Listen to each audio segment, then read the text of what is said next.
Welkom by hierdie Shabbat uitsending van Rian Abri Ministries en dit is so lekker om met jou te gesels en ek groet jou vandag in die wonderbare naam van ons meester Yeshua. Nou Shabbat Shalom. Nou mag jy vandag net geseënd wees en mag die hand van Yahweh ons Elohim oor jou wees en mag jy sy vrede, sy liefde en sy teenwoordigheid ervaar op hierdie besonderse dag.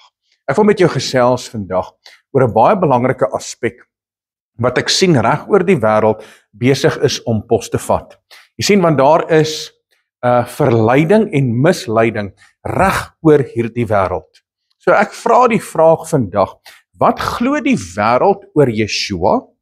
En wat glo ander gelowe oor Yeshua? En hoe beïnvloed dit die gemeentes en die gelowiges van die lewende God reg oor die wêreld? Want ongelukkig ervaar ek dit dat daar is 'n groot misleiding wat veral in Suid-Afrika en ook reg oor die wêreld besig is om pos te vat. Want jy sien, daar's mense wat op sosiale media is en daar's video's wat uitgestuur word en daar is sekere aannames wat gemaak word by daardie video's en dis belangrik om by die woord van Skepper Lewende God uit te kom. Dis belangrik om te gaan kyk wat sê die woord. En dat ons nie mislei sal word deur enige iemand nie. So, dis hoekom ek vra vandag hierdie vraag, want ek wil so 'n bietjie die dots connect. Want as daar misleiding is onder die ware gelowiges, wat is besig om te gebeur in die wêreld? Wat is die wêreld se siening? Wat sê die wêreld of wat glo die wêreld oor Yeshua? Wat glo ander gelowe oor Yeshua en hoe beïnvloed dit die gelowiges en die gemeente van die lewende God? So Yeshua verwys na homself as die seun van die mens. Jy het dit al gehoor, het jy dit al raak gelees? Hy verwys na homself as die seun van die mens. So hierdie term veroorsaak verskriklike verwarring reg oor die wêreld. So baie mense sê, hierdie stelling, seun van die mens, diskwalifiseer Yeshua om God te wees. Dit klassifiseer Yeshua as net 'n mens en dit diskwalifiseer hom as God. So kom ons gaan kyk so 'n bietjie, wat beteken hierdie term seun van die mens? Want onthou, dis wat mense sê. Maar ek wil jou vat na die woord toe vandag en ons gaan kyk wat sê die woord en ons moet versigtig wees dat daar nie misleiding in ons lewe inkom omdat ons 'n volger is van iemand in steede daarvan om 'n volger te wees van die herder, 'n volger te wees van Yeshua en om sy woord op te neem. So kom ons gaan kyk wat beteken hierdie term seun van die mens. Nou hierdie term is Yeshua wat hierdie term gebruik, seun van die mens, en hy haal dit uit die boek van Daniël. En Daniël is nou geskryf die boek van Daniël is geskryf in Arameers. En dis die Aramaic term Bar Enos. Bar Enos word gebruik deur Daniël om Yeshua te beskryf in Daniël hoofstuk 7 vers 13. Hy praat van die seun van die mens, Bar Enos, en dit is Aramaic. So kom ons gaan lees Daniël hoofstuk 7 vers 13. En ek het gesien in die naggesigte en kyk, maar die wolke van die hemel het ingekom soos die seun van die mens. En hy het gekom tot by die oue van dae en hulle het hom nader gebring voor hom. Dit is Daniël hoofstuk 7 vers 13 waar Yeshua daai gedeelte uithaal om te sê, hoor hierso, dit wat Daniël gesien het. Dit wat Daniël beskryf en hy sê, maar ek sien seun van 'n mens kom tot by die oue van dae. Yeshua sê, maar dis ek. Deur die gebruik van die term seun van die mens. So Bar Enos beteken baie meer as net mens, maar dat daar wel twee nature betrokke is in wat Daniël sien en beleef. So wat is hierdie twee nature? Natuurlik 'n goddelike natuur en 'n menslike natuur. 'n goddelike natuur en 'n menslike natuur. So ek wil gou jou aandag bring na die woord in die boek van Johannes hoofstuk 14. So ons gaan 'n paar verse daar saam lees. So as jy oopmaak, ons lees vers 1 en dan gaan ek later so 'n bietjie nog 'n paar verse daar lees. So hou daarby Hou jou vinger by Johannes hoofstuk 14 en ons gaan so 'n bietjie deur die woord gaan en ons gaan so 'n bietjie Bybelstudie doen vandag op hierdie Shabbat. So ek hoop jy's gereed daarvoor. Right, so Johannes hoofstuk 14 vers 1 sê die volgende. Hy sê laat julle hart nie ontsteld word nie. Glo in Elohim, glo ook in my. So wie se antwoord hierso?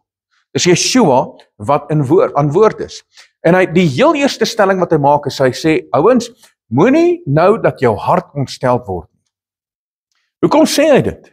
Hoekom sê hy moenie dat jou hart ontsteld word nie? Laat julle hart nie ontsteld word nie. Glo in Elohim, glo ook in my. So Yeshua maak eintlik 'n baie groot stelling hier. Hy praat met sy disippels oor geloof in Yahweh, ons Elohim. Iets waarvan hulle nou natuurlik baie goed bekend was. Hulle ken die skrifte, hulle weet wat word van hulle verwag as Jode. En hulle ken die skrif, jy moet Yahweh jou Elohim dien en hom alleen aanbid. Hulle ken daai gedeelte, hulle ken die skrif. Nou sê Yeshua vir hulle ouens, moenie laat jou hart nou ontsteld word nie. Sê glo in Yahweh ons Elohim, maar weet jy wat? Glo ook in my. Sjoe, so wat beteken dit?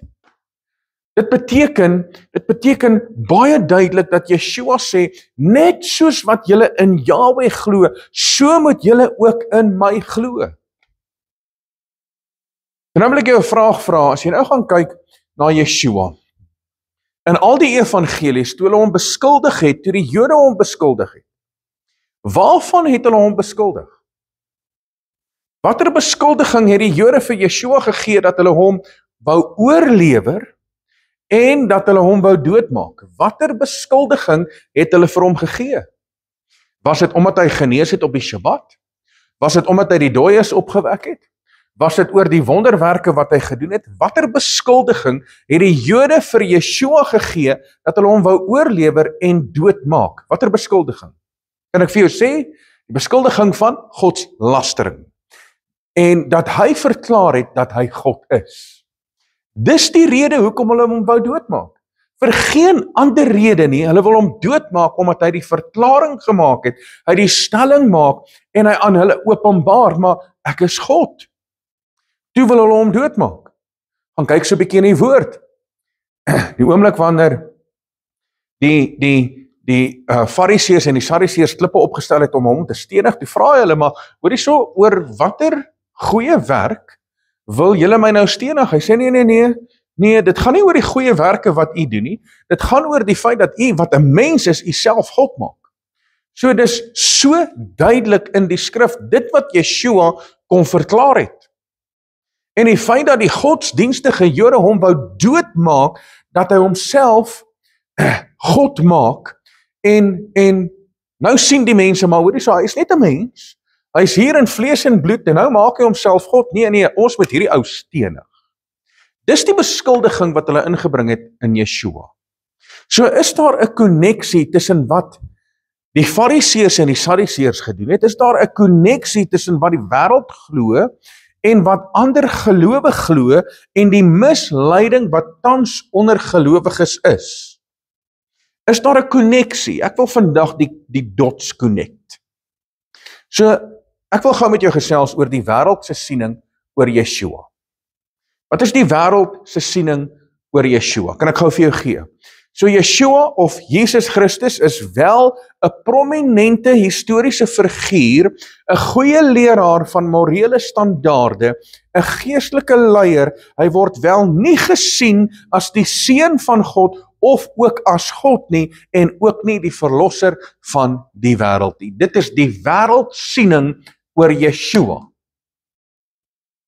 So die wêreld kyk na hom, en die wêreld luister, en die wêreld hoor die woord, maar weet jy, hulle verwerp hom op hierdie aspek dat hy is nie die seun van God nie, hy is nie God gemanifesteer in die vlees nie, en hy is nie die verlosser en saligmaker.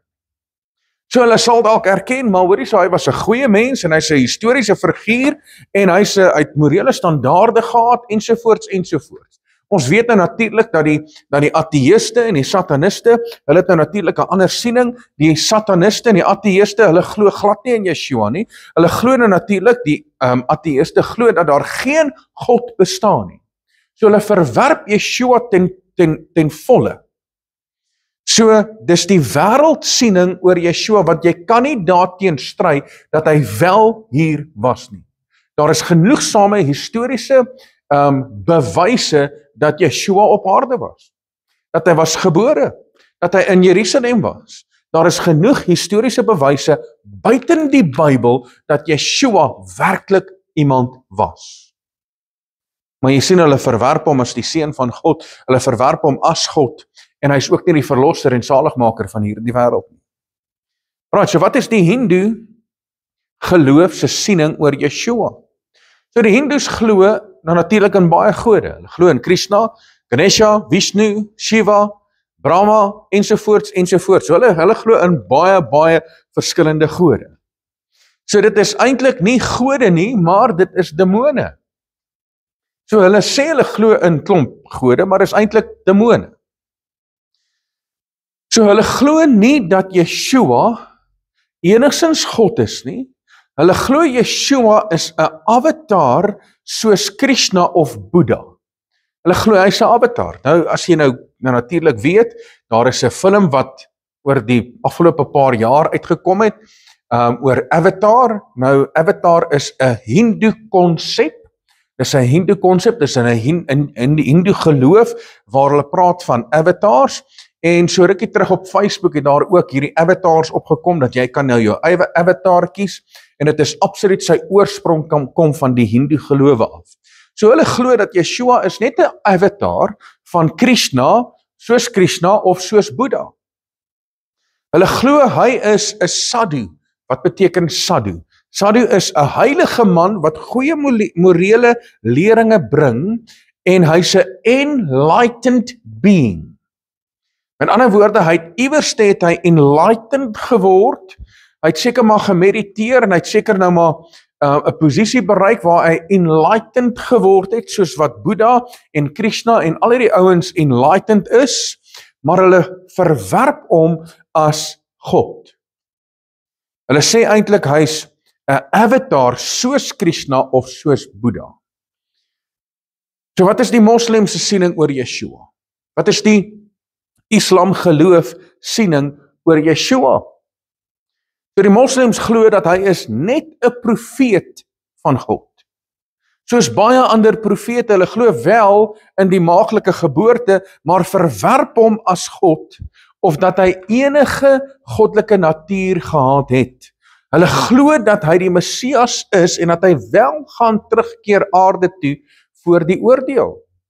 Maar nou natuurlik, hulle konsep oor die Messias is wel anderste as ons konsep. So hulle glo nie dat hy gesterf het op die filterpaal nie. En hulle glo ook nie dat hy opgestaan het uit die dood uit nie. En hulle glo dat sy moeder Maria die mees heiligste, rein en verhewe vrou van alle skepping is. So dit is wat die moslim geloof glo. Hulle verwerp hom as God. So wat is die katholieke siening oor Yeshua?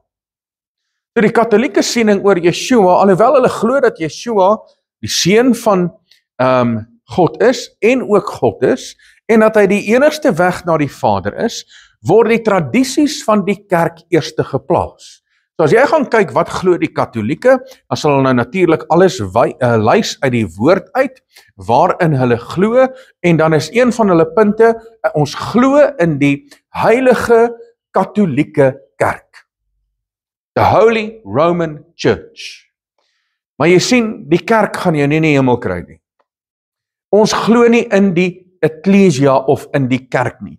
Ja, Vader het vir Yeshua gestuur as die hoof van die eklesia, en ons is nou natuurlik die liggaam van Yeshua, maar ons kan nie deel word van die kerksysteem nie, ons kan nie deel word van die Babylon systeem nie, want die kerk gaan jou nie in die hemel bring nie.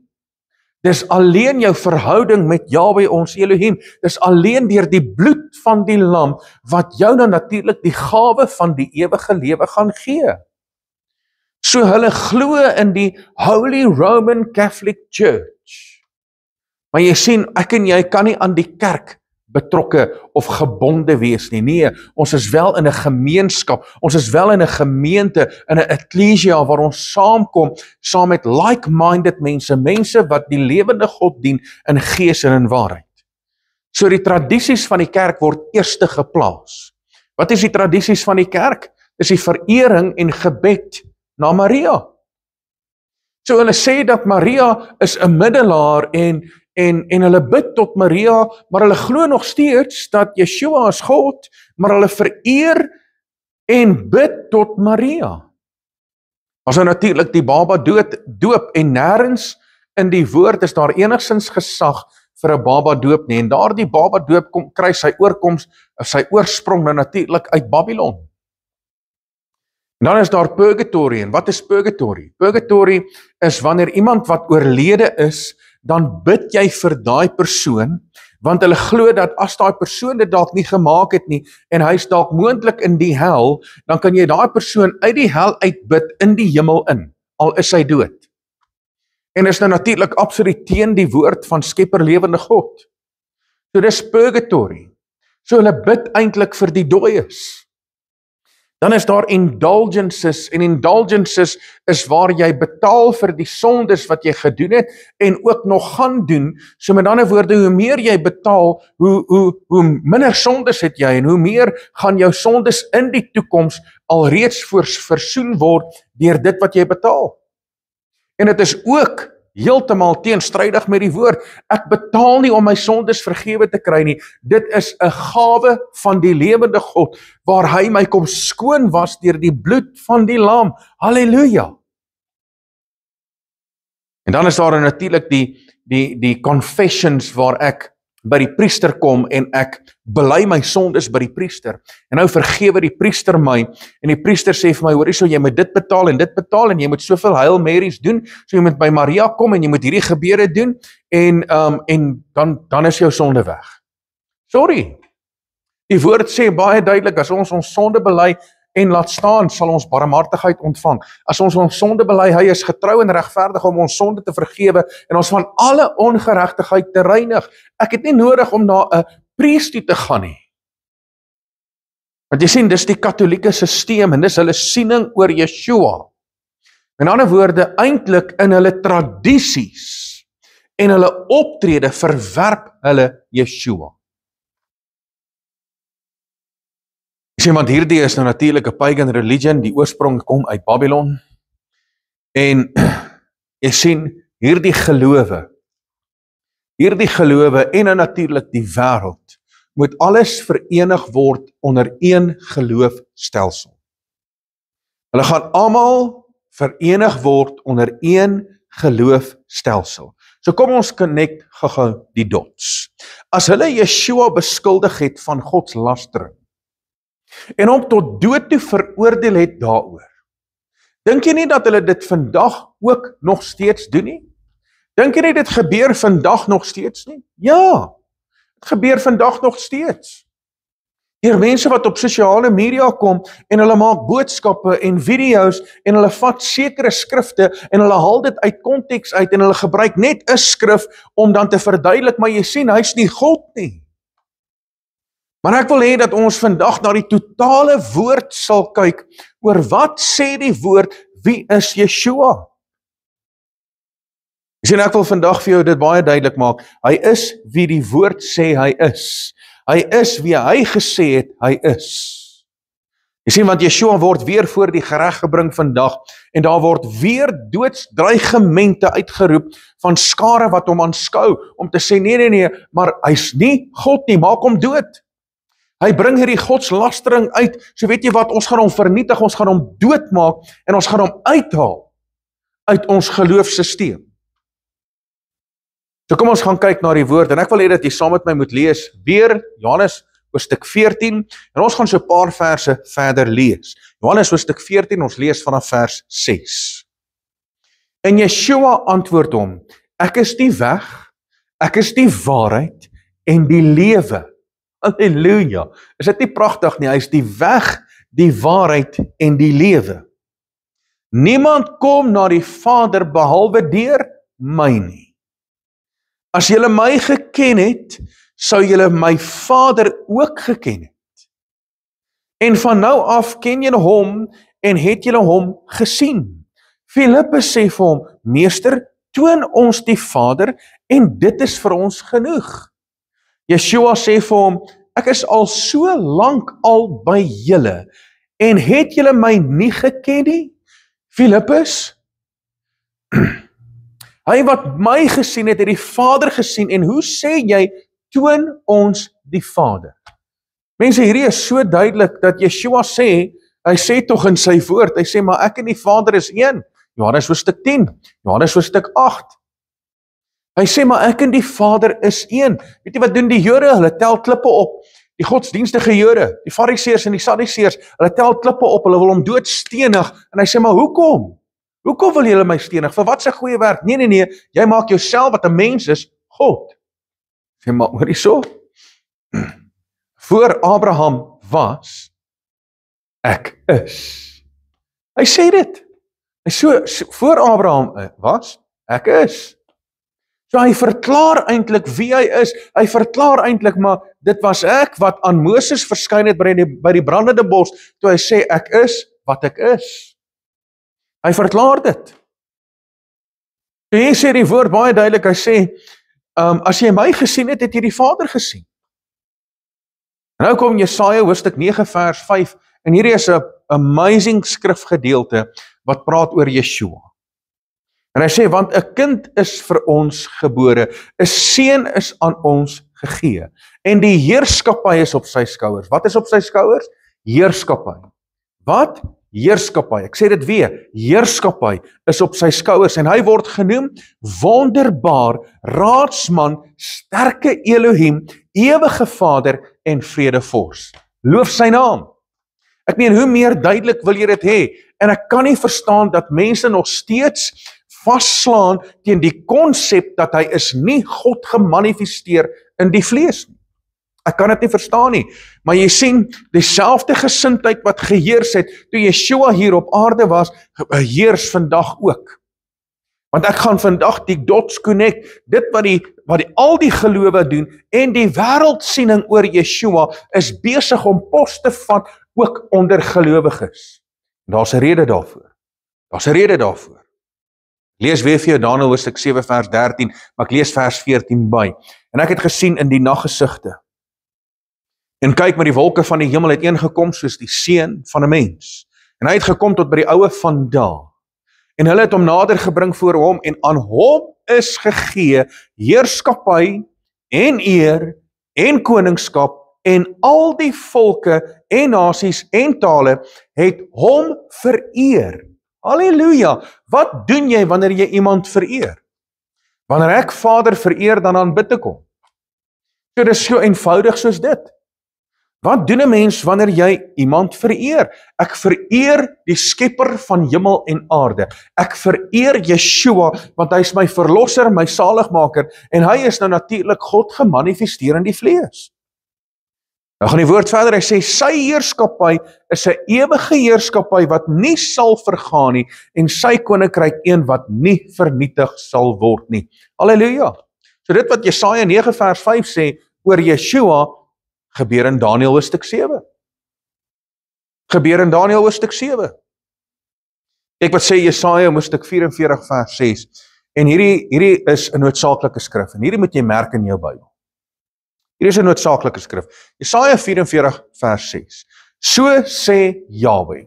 Wie sê dit? Yahweh. Yahweh sê dit. Daar's geen twyfel nie. Dis geen twyfel nie. So sê Yahweh. Niemand kan nou enigstens twyfel oor wat hy sê, en of hy dalk lieg, en of hy dalk iets anders te sê nie. Hier begin die woord, hy sê, so sê Yahweh. Die koning van Israel en sy losser. Yahweh van die leerskare, hy maak 'n punt daarvan, hy sê, ouens, dis ek wat praat. Hy sê, ek is die eerste, en ek is die laaste. Ek het dit gehighlight hier. Ek is die eerste, ek is die laaste, en buiten my is daar geen Elohim nie. Buiten my is daar geen God nie. Hy sê dit, ek is die eerste, en ek is die laaste. Wonder wat het Yeshua gesê? In Openbaring hoofstuk 1 vers 11 tot 13. So die boek van Openbaring gaan oor die openbaring van Yeshua, oor wie hy werklik waar is. Want die oomblik toe Johannes weggeruk is in die gees, en hy sien Yeshua vir wie hy is. Onthou, hy het vir 3,5 jaar saam met Yeshua gewandel. Hy het sy kop op sy bors gesit. Hy was lief gewees vir hom, maar die oomblik toe hy hom sien vir wie hy is, toe val hy soos 'n dooie voor sy voete neer, en hy val voor hom, en hy aanbid hom. Kyk wat gebeur hier, Openbaring hoofstuk 1 vers 11 tot 13. Nou kom Yeshua op die toneel. Kyk wat sê hy, ek is die Alfa en die Omega, die eerste en die laaste. Die wat? Die eerste en die laaste.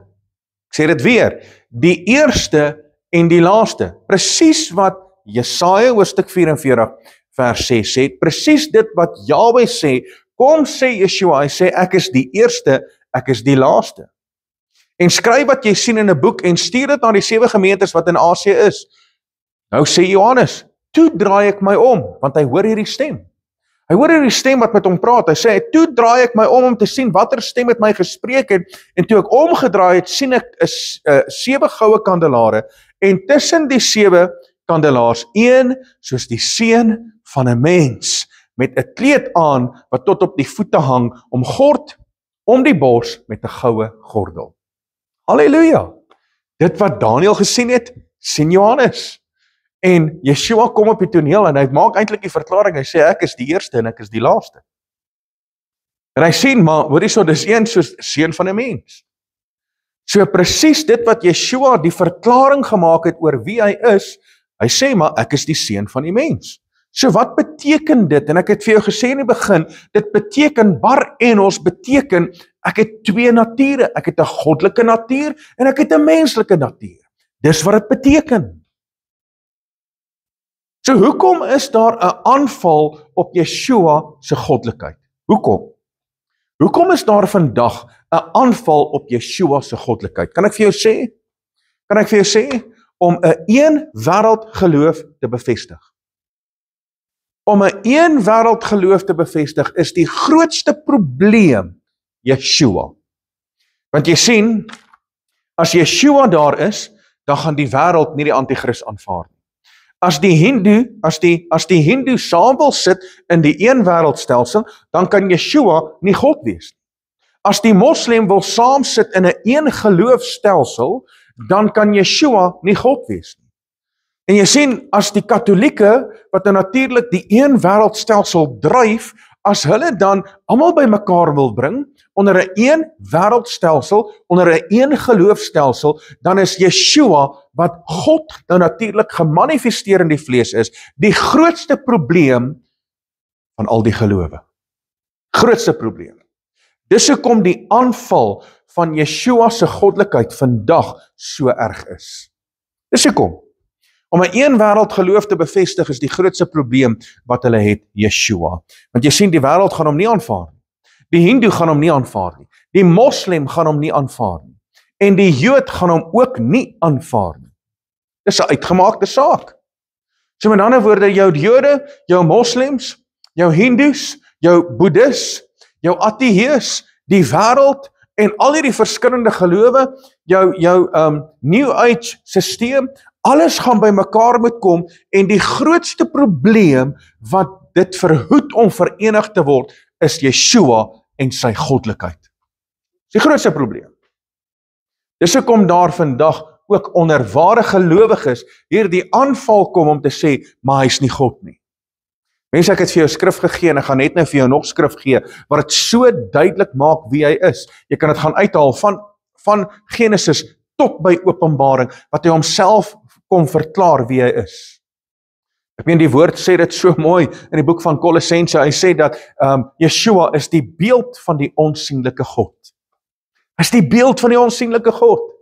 Hebreërs hoofstuk 10 vers 5 sê dit so mooi, hy sê, want hy het vir homself 'n liggaam voorberei. Waarvan praat hy?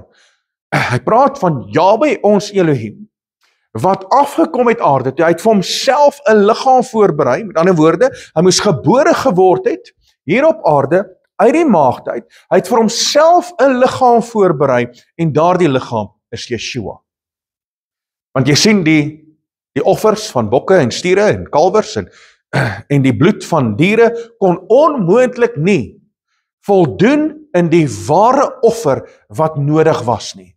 Dis hoekom sê die woord in Hebreërs hoofstuk 10. Hy sê dat hy het vir homself 'n liggaam voorberei. En hy het die finale offer kom betaal. Hy het die offer kom betaal sodat ek en jy kan vry wees van sonde en ongeregtigheid. Halleluja. So hier's die probleem. Hier's die probleem. Vir al die gelowe om in 'n eenheid te wees, moet Yeshua weggevat word.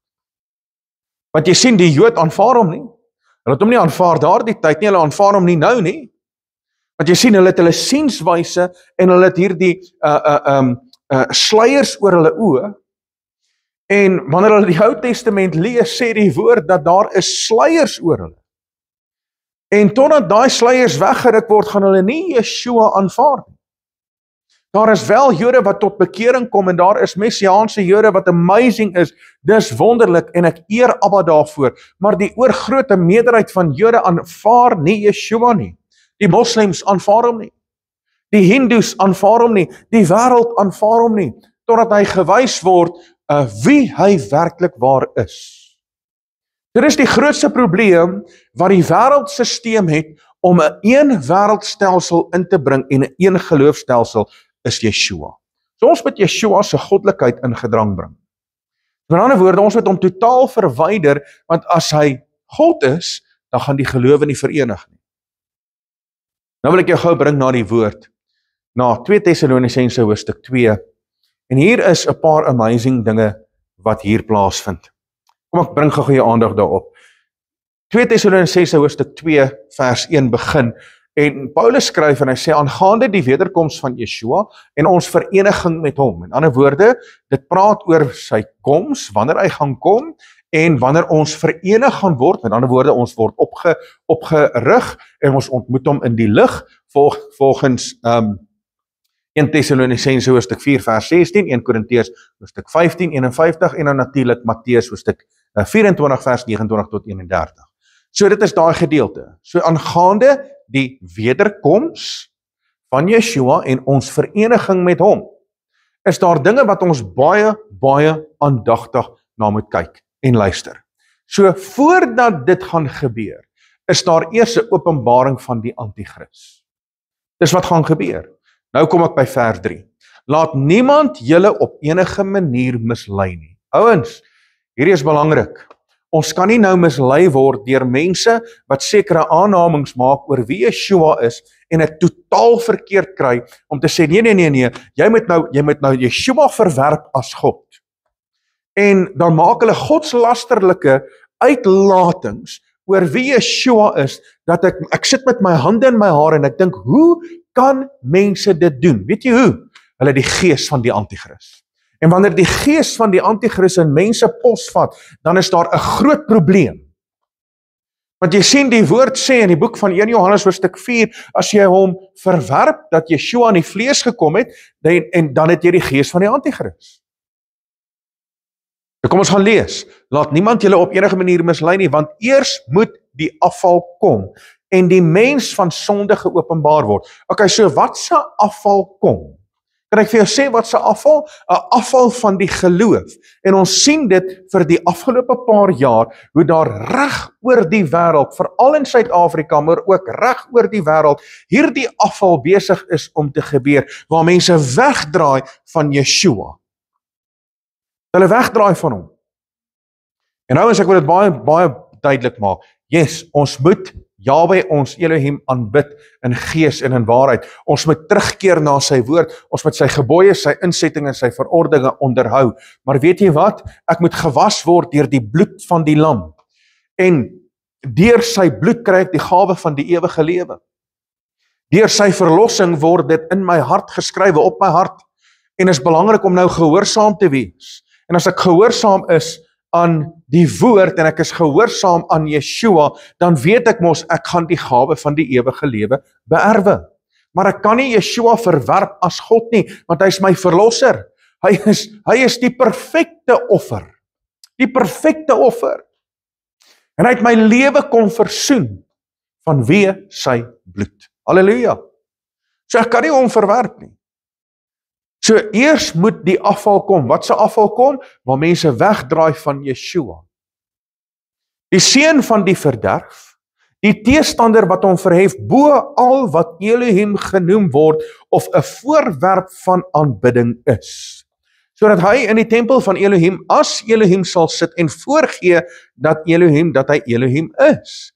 Met ander woorde, as die anti-kris homself gaan openbaar as God en sy titel is die anti-Messias, die anti-kris, dan maak dit eintlik die verklaring dat Yeshua is God, maar nou gaan hy voorgee dat hy is, en hy gaan voorgee dat hy God is.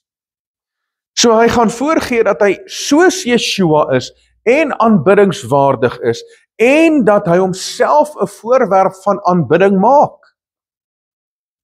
Sodat hy in die tempel van Elohim sal sit en voorgee dat hy Elohim is.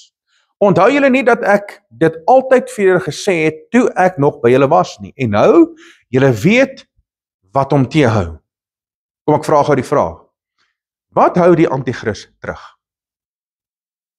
Wat hou die anti-kris tee? Dat hy sy openbaring moet gee. Wat hou hom tee? Was er natuurlik mense wat sê, o nee, dis die kerk. Nee, dit is nie die kerk. Daar's mense wat sê, o nee, die kerk moet weggeruk word, en dan gaan die anti-kris sy verskyning maak. Nee, verkeerd. Ons het mos nou gelees, 2 Tessalonisense, hoofstuk 2, vers 1, wat dit baie duidelik maak, aangaande die koms van Yeshua, en ons vereniging met hom. Nou gaan hy verder, hy sê, maar laat niemand julle op enige manier mislei nie, want eers moet die afval kom, eers moet die anti-kris sy verskyning maak. So die kerk gaan nie weggeruk word nie, inteendeel, as jy kyk na die breë spektrum van die kerk het geen mag en autoriteit om die anti-kris te hou nie. Luister gou. As die gemeentes en die kerk, wat vandag in Suid-Afrika is, en daar is oor die 33.000 kerke in Suid-Afrika. So as al die kerke in Suid-Afrika en in die wêreld saam staan en bid in eenheid, ja, daar sal wonderwerke gebeur. Yes, daar gaan dinge plaasvind, maar hier is die probleem, hulle doen nie. So selfs die kerk, waar jy woon, en daar is 'n klomp kerke, selfs daai kerke het nie die mag of die autoriteit om enige bose werke te staan nie. Dis die ware gelowiges wat gevul is met die gees van God, wat bid en dinge begin gebeur. Dis nie die kerk nie. So die kerk het nie die autoriteit nie, die kerk het nie die gesag nie. Ons as gelowiges wat ons by mekaar kom en die ware eklesia, maar dit beteken nie dat ons het enigsins die mag om iets te hou nie, want as ons begin bid, wat gebeur? Het jy al gebid teen die regering? Ja, ons het al baie. Het iets verander? Nee. So het ons werklik waar die mag en die autoriteit om die anti-kris te hou? Nee, ons het nie. Ons het nie. En is baie duidelik dat die kerk word nie weggeruk en dan word die openbaring van die anti-kris gegee nie. Is baie duidelik. So wat hou hom te? En nou, julle weet wat hom te hou, sodat hy op sy tyd geopenbaar kan word, want die verborgenheid van die ongeregtigheid is al aan die werk. Net totdat hy, wat nou teehou, uit die weg geruim is, en dan sal die ongeregtige geopenbaar word. Hy, wat Yeshua met die asem van sy mond sal verdelg, deur die verskyning van sy wederkoms tot niets sal maak. In ander woorde, wanneer die anti-kris sy verskyning gemaak het, hy is hier vir 3,5 jaar, en dan kom Yeshua met sy wederkoms, en dan gaan hy die anti-kris vernietig. So wat hou die anti-kris te? Kan ek vir jou sê? Yeshua. Dis net deur die krag van God. Dis net Yeshua wat die anti-kris kan teehou. En weet jy, die oomblik wanneer hulle deur al hierdie wêreld gelowe, deur al hierdie sienings en wat ook inkruip onder die ware gelowiges, die oomblik wanneer Yeshua uit die weg geruim is, dan gaan die anti-kris sy openbaring maak. Want jy sien, as Yeshua nie aanbiddingswaardig is nie, then anything goes, dan gaan ons mos agter die anti-kris aanloop. Want jy sien, hy gaan voorgee dat hy God is. Hy gaan sit in die tempel en hy gaan voorgee dat hy God is. En as hy voorgee, wat gaan gebeur? Openbaring hoofstuk 13 sê dat die hele wêreld loop agter hom aan. So mense, is baie belangrik dat ek en jy sal oplet. Ons kan nie toelaat dat Yeshua in ons lewe uit die weg uitgeruim word. Ons kan nie dit toelaat nie.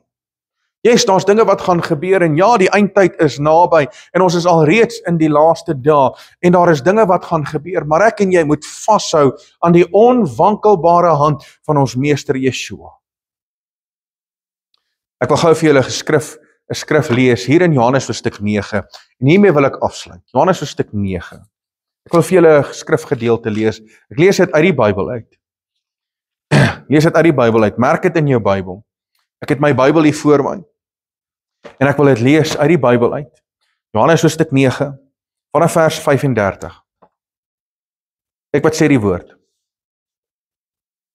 Yeshua het gehoor dat hulle hom uitgeban het uit die sinagoges en toe hulle hom kry, sê hy vir hom: "Glo jy in die seun van Elohim?" So Yeshua praat.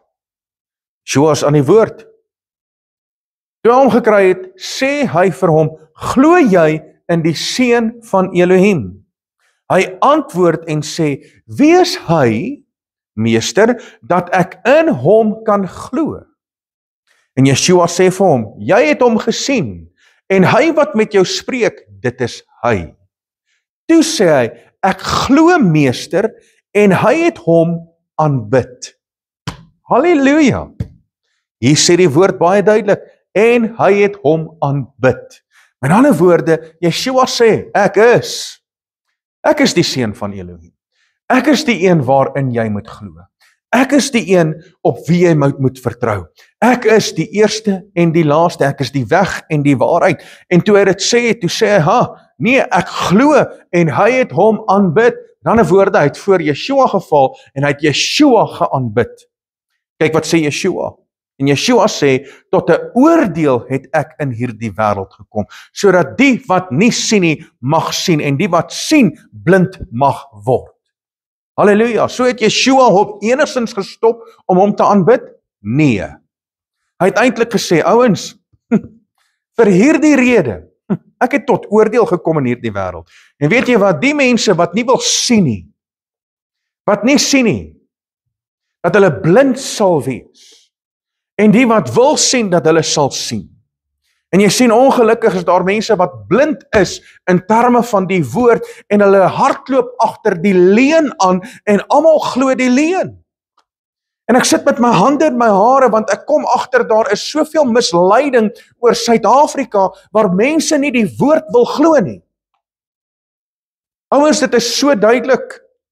Dit is so duidelik, dis hoekom sê Yeshua, hy sê, moenie laat jou hart ontsteld word nie, glo in Elohim, glo ook in my.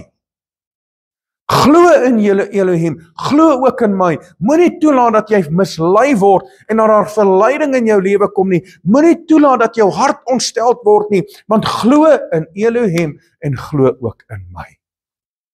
Ek wil hierdie woord aan jou kom openbaar, dat jy sal weet, wat Yeshua van ons verwag. Wat Yeshua van ons verwag, en hoe die lewende God wil hê, dat ons hom moet aanbid. Want jy sien, is so belangrik, dat ons sal vashou aan Yeshua. Dat ons nie nou sal twyfel nie, dat daar nie nou enigstens 'n twyfeling in ons hart sal wees oor wie hy is nie. Hy verklaar dit, hy sê, ek is die eerste, ek is die laaste, ek en my Vader is een. As jy my gesien het, het jy die Vader gesien. Hy is die beeld van die onsienlike God. En Vader het vir homself 'n liggaam kom voorberei, en hy's gebore, en hy het groot geword, en hy het aan 'n filterpaal gesterwe, om vir my en vir jou die ewige verlossing te bewerk. En dis Yeshua. Halleluja. Halleluja. Mense, ek glo dat hierdie gee vir jou duidelikheid in terme van die geveg wat ek en jy het. So weet jy wat? Glo. Glo. Moenie laat jou hart ontstel word nie. Glo in Elohim, maar glo ook in Yeshua. Halleluja. Net daar waar jy is, kom ons bid saam. Vader, dankie vir hierdie voorreg om u woord ongefilterd oor te dra. En my gebed is, Vader, dat hierdie boodskap mense se harte sal bereik. Vader, dat hierdie boodskap die sluiers sal afruk. Vader, dat mense sal begin om die waarheid te sien, en dat hulle die woord sal begin ondersoek om te kyk, maar is dit wel so? Vader, want ek weet, U het gekom in die vlees. U het gemanifesteer in die vlees. U woord sê dit, Johannes hoofstuk 1, en in die begin was die woord, en die woord was by God, en die woord was God, en vers 14 sê, en die woord het vlees geword. En ons weet natuurlijk, Yeshua, dat U is aanbiddingswaardig. Vader, ons weet dat U is die God wat ons trek na 'n dieper 'n verhouding met U, en ons kan dit alleen hê deur U Seun, want U Seun is die weg, die waarheid en die lewe. Vader, ek vra dat U self aan ons sal kom openbaar in die grootheid van U krag, in die grootheid van U heerlikheid. Vader, want daar's misleiding oor hierdie wêreld. Abba, help ons, Vader, dat die sluiers afgeruk sal word. Vader, help ons dat ons die waarheid sal raak sien, dat daar geen twyfel sal wees nie. Vader, van die boek van Genesis tot by Openbaring, verklaar U aan ons wie U is. En daar gaan 'n dag kom, wanneer ons redder en ons verlosser en saligmaker gaan sien, vir wie hy is. Dankie, Yeshua. Dankie dat ons kan vasgryp aan U. Vader, dankie dat ons U woord kan verklaar vandag. En Vader, U woord is die waarheid. U woord is die waarheid. En ek bid, Vader, soos wat Yeshua gebid het, Vader, reinig hulle in die waarheid. En mag die woord, Vader, soos 'n waterbad wees oor ons, om ons te kom reinig vandag, om ons te kom skoon was, Vader, van elke verkeerde siening, elke verkeerde perspektief. Maar Vader, dat ons sal sien dat Yeshua het gekom in verskeie aspekte, hy het gekom as die lam van God, hy het gekom as 'n profeet, hy het gekom as 'n diensknegt, en hy het gekom om sy lewe oor te gee, maar hy het ook gekom as God gemanifesteer in die vlees, en wanneer Yeshua weer gaan kom, dan kom hy as die leeu uit die stam van Juda, om te regeer oor hierdie wêreld, met 'n ysterscepter. Dankie, Abba, dat ons U kan sien vir wie U is. Maak ons oë oop, maak ons harte ontvanklik, en word verheerlik in ons lewe. Dis ons gebed, in die wonderbare naam van ons meester Yeshua, die hoog verhewe naam, die naam bo alle name, en by hierdie naam sal elke knie buig, en elke tong sal bely, dat U is koning van alle konings, en meester van alle meesters. En ons bid dit in die naam van Yeshua, en my gees roep uit, halleluja, halleluja, loof sy lieflike naam. Mense, baie dankie dat jy ingeskakel was. Dis altyd 'n voorreg om met jou te gesels, en asseblief, jy's welkom om my te kontak. Ek kan al die skrifte vir julle mooi uitgee. Daar is nog baie meer skrifte as dit, maar kan nou nie alles vir jou gee nie, maar die belangrike is gehanteer. So, ons moet vashou, en ons moet glo in Yahweh ons Elohim, maar ons moet ook glo in Yeshua. Wees geseënd van my kant af, Rian Aubrey, tot volgende keer, Shalom.